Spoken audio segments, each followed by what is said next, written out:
You may have heard of Bitcoin by now, and the hype it had over the last few weeks, reaching all-time highs, then boom, dropping over $1,000 within minutes, and a few days later, hitting a new all-time high.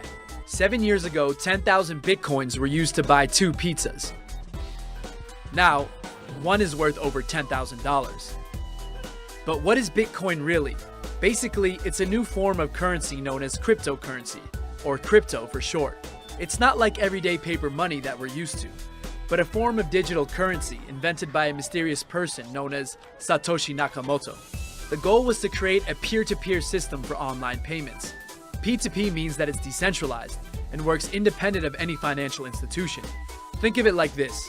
When you go into a coffee shop to buy a latte with your bank card, you don't actually give any money to the cafe owner. The bank does. With digital currency, there's no banks, no entities, or governments that control it, eliminating the need for a middleman. So where does Bitcoin come from?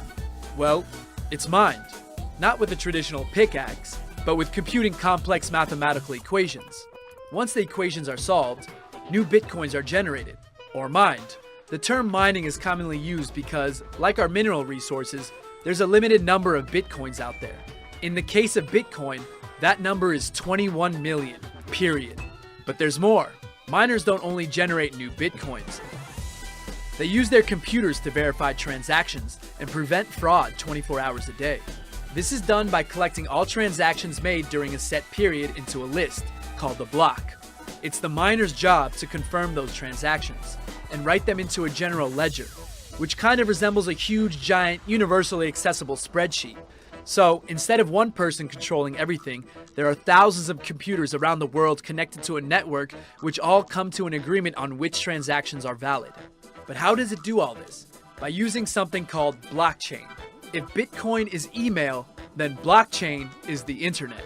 It's a whole ecosystem that we'll cover in another video. Another thing to mention, mining Bitcoin is costly. There's the high cost of electricity and the hardware components wearing out. An individual mining Bitcoin would find it really difficult to make any money that way.